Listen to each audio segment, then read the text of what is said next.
Hello everyone, and thanks for tuning into the Financial Investor channel. My name is Brent, and today we're going to be covering my old 401k plan. Now, we're going to be going into this, and this is a 401k plan that I started back in 2013.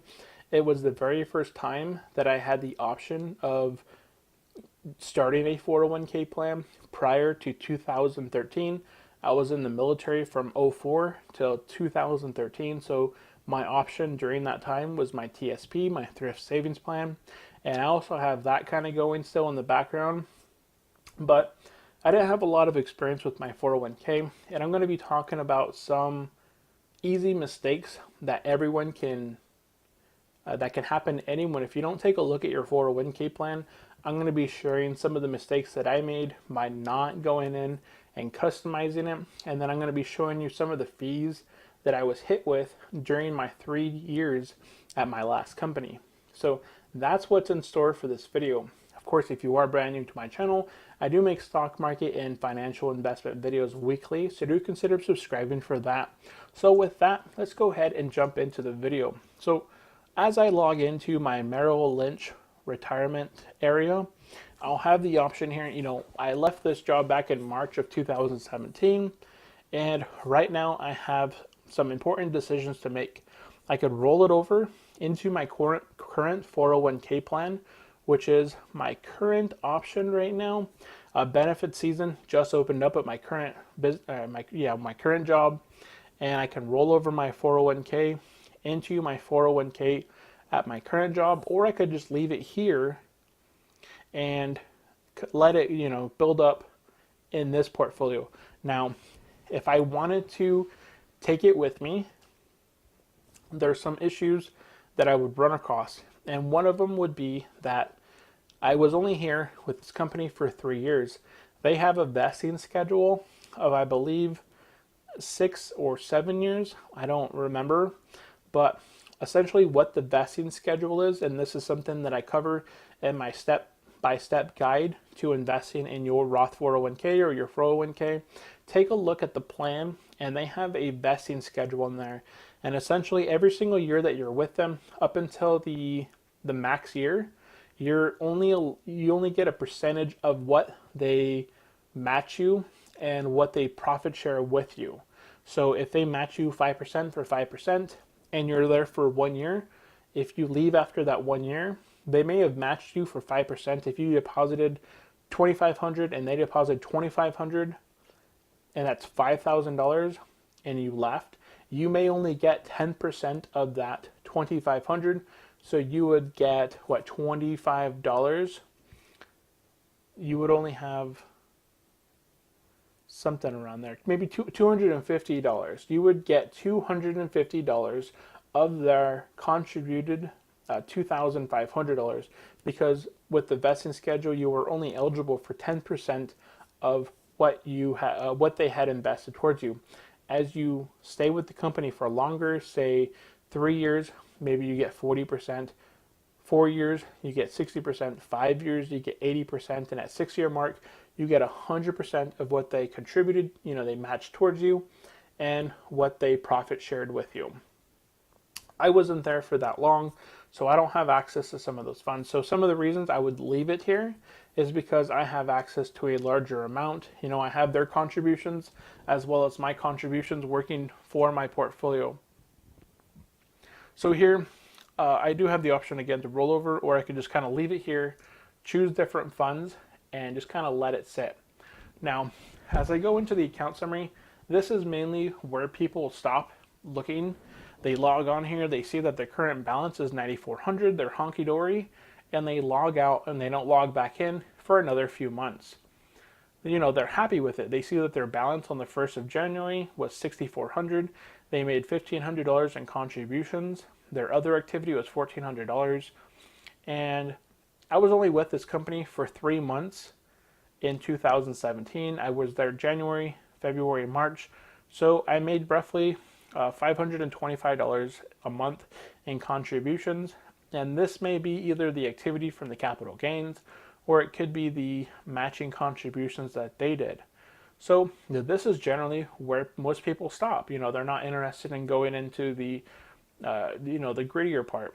So in this case, you guys need to go out there and you want to go and take a look at your actual account information. So you're going to click on your account information. You want to take a look at your account history. You want to see what your options are and what you can take a look at. I was really wanting to take a look at what kind of fees was I getting hit with. Were they monthly fees? Were they yearly fees? There's a lot of expense ratios out there that, they give you some sort of a 0.74% expense ratio for every thousand. So that's $7.40 that you're getting charged for every $1,000 inside of your 401k plan. So I wanted to see what kind of fees was I getting hit with. So I selected everything because I also want to see my dividends, my contributions, and my funds, my distributions and such. So I also wanted to see up to 24 months, I believe. I did this for, looks like 2 years. So 2 years here. I did from November 2015 until November 2017, and hit continue. So right off the bat here, you can see that my 2015, so I was with this company about a year and a half now. I was contributing around $51, $61, right in that area. Looks like it jumped up. It was based off my paycheck, and I was an hourly worker at this time. So my paychecks were always a little bit sporadic. One month I may make a little bit less. One month I may make a little bit more because I worked overtime or I had more hours or something. And so these contributions would always be up and down, up and down. So what I started to notice here was that these record keeping fees, $9.75. Then I had another record keeping fee for 5 cents. Then I had a dividend of 41 cents. Contributions, okay, I had $700 in contributions, 78, 68, 68, 76. Then I had a nice $10 dividend. Then I got $10 removed. I had a record keeping fee, plan sponsor fee, record keeping fee, record keeping fee, record keeping fee, and this kind of trails on and on and on. So every month I was getting hit with another $10 record keeping fee. So you can see here that the $10 record keeping fee happened in January, and it also happened in March, April. So April was the second one. So it looked like every quarter there was a record keeping fee of around $10. So this is something that I could have easily eliminated by taking a look at the plan. What could I change to remove the record keeping fee? Was it the fund that I was invested in? Now, I didn't change or customize the fund that I was investing in, so that was my fault. This is something that I tell others, when looking at their 401k, definitely customize it. Take a look at what your options are, because oftentimes you're going to get put into a fund that has a higher annual fee or some sort of expense ratio, and that's going to be digging into the money that you're contributing in there. So you can see that into the recent years, 2016 through 2017 here, I was still getting hit with these record keeping fees in October, and then another one here in the 1st of January. So every quarter I was getting hit with another $10 record keeping fee. So that's $40 in a year that I was having to pay out of my account. So I may have made dividends. Looks like I had quarterly dividends. So every 3 months, you can see here I got paid on 12/16, then 12/30 a dividend. These dividends are actually really high, $67, $77. And then I had dividends in March, June, and September. But these record keeping fees were kind of eating away at my capital gains.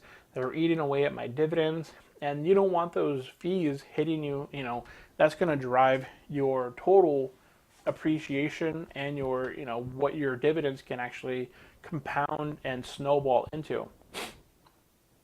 So those were some of the mistakes that I didn't do. Number one, when I was choosing my 401k plan, I did not customize it and instead went with the default option that they had selected with me.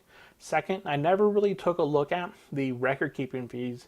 Taking a look at it now, I would have easily talk to my, maybe not my HR, but someone in the financial area, my financial advisor or whatever, and talk to them a little bit about my 401k plan, talk to them what kind of other offers that they had available, and if there were any ways to get rid of the record keeping fees that they were charging me, because that was $40 a month. I was with or $40 in a year.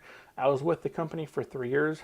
That's 40 times 3, that's $120 that they had removed from my account for essentially just kind of holding on to a fund. So take, lesson learned from me. And when you have the option to customize your 401k, always customize it. Take a look at the expense ratios.